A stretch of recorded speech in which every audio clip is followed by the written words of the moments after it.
Charlie Chaplin, a silent voice that spoke to the world. He never needed words to speak to the world.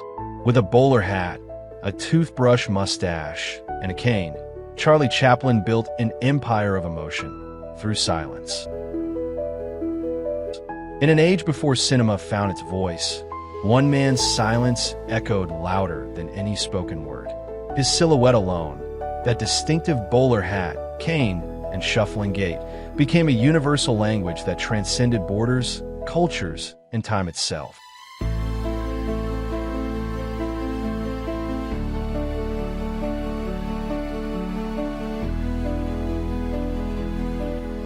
Early life. Born in the grey streets of Victorian London in 1889, Charles Spencer Chaplin grew up in shadows of poverty, loss, and silence. His father, Charles Chaplin Sr., a music hall performer with a promising voice, was lost to alcoholism by the time Charlie was 3. His mother, Hannah, once a bright light on the London stage under the name Lily Harley, gradually faded into mental illness. By age 7, Charlie found himself in Lambeth Workhouse, a child of the poorest London. He knew hunger, he knew shame, but above all, he knew how to observe. From his mother, he learned to watch faces for stories. From the streets, he learned the comedy and tragedy of survival. And from the cracks of hardship, he began to build a character that would one day make the whole world laugh and weep. At nights, young Charlie would stand by his mother's bedside as she battled her demons, mimicking the gestures and expressions of neighbors and landlords to make her smile. In those tender moments, a performer was being forged.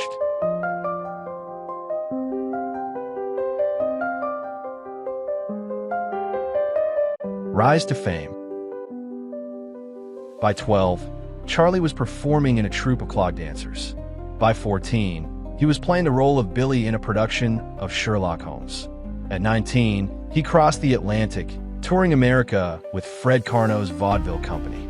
His body moved like rubber, his timing was flawless, and his eyes, always his eyes, held a kind of tenderness few performers could match. Hollywood, that dusty outpost of dreams just beginning to shine, took notice. In 1914, at Keystone Studios under Mack Sennett, Chaplin made his first film appearance for $150 a week. Legend says he assembled his iconic costume almost by accident, borrowing Fatty Arbuckle's oversized pants, Chester Conklin's tiny bowler, Ford Sterling's boots, worn on the wrong feet for that distinctive waddle, and a mustache just small enough to be visible but not hide his expressions. It was then that he pieced together the costume that would become immortal. The bowler hat, the baggy pants, the tight coat, the flexible cane, the tiny mustache, and the walk, that absurd, graceful, duck-like walk that seemed to defy gravity itself. And thus, the tramp was born. He was ridiculous, kind, clever, clumsy, defiant, and unmistakably human. A vagabond with the dignity of a gentleman. A nobody who refused to be nothing.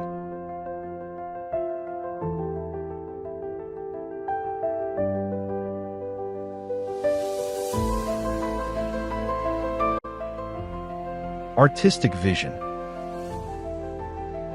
Chaplin wasn't just an actor, he was a visionary. In an era when film was young, he demanded control. By 1916, barely 2 years into his film career, he had negotiated a contract with Mutual Film Corporation for $670,000 a year, making him one of the highest paid people in the world at just 26. With this leverage, he directed, wrote, acted, edited, even composed music for his films.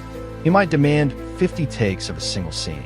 He poured himself into every frame, examining the rushes night after night, searching for that elusive alchemy where comedy meets truth.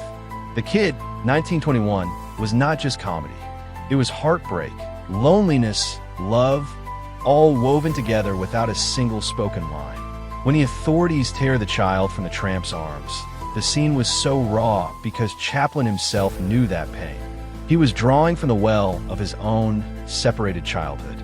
In The Gold Rush, 1925, he turned starvation into ballet, famously cooking and eating his own shoe with the delicacy of a gourmet meal. In this sublime moment, he transformed the hunger of his childhood into art that still nourishes us a century later. In City Lights, 1931, he delivered what many still call the most moving ending in cinematic history. As sound films were conquering Hollywood, Chaplin stubbornly held to silence. The blind flower girl, now with sight restored thanks to the tramp's sacrifices, touches his face and realizes he is the one who saved her. Her expression changes, pity becoming recognition, recognition becoming love. No words could improve that moment.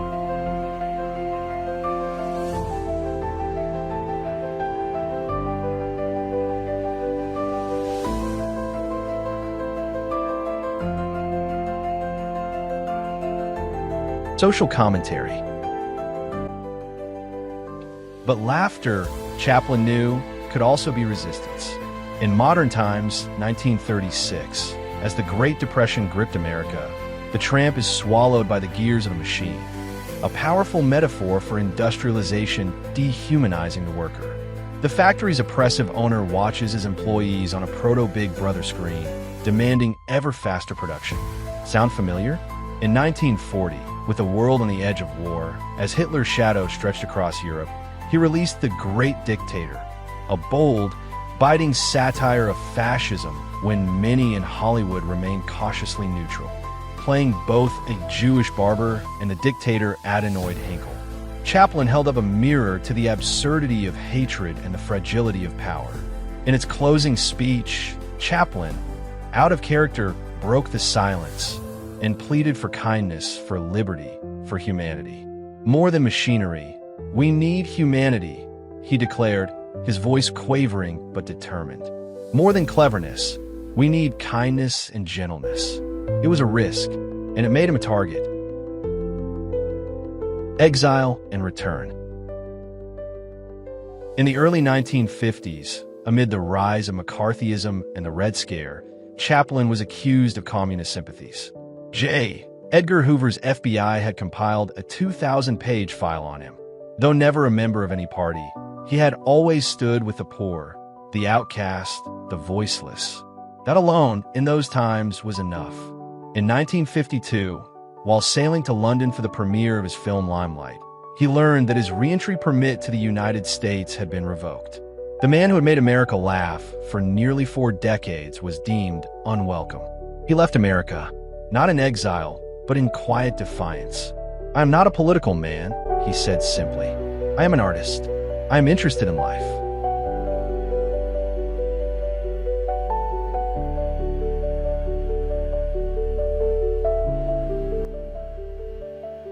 For 20 years, he lived in Switzerland with his 4th wife, Una O'Neill, daughter of playwright Eugene O'Neill, and their 8 children. He created in peace, looking back not in bitterness but in gratitude. His autobiography, published in 1964, spoke of his life with surprising gentleness toward those who had wronged him. In 1972, the Academy of Motion Picture Arts and Sciences, perhaps seeking to right an old wrong, invited him back to receive an honorary Oscar. He returned to the United States for the first time in 2 decades. On that night, as the crowd gave him a 12-minute standing ovation, he stood silently, tears in his eyes. The applause washed over him like waves, each one seemingly carrying away a year of exile. The man who spoke in silence was at last heard.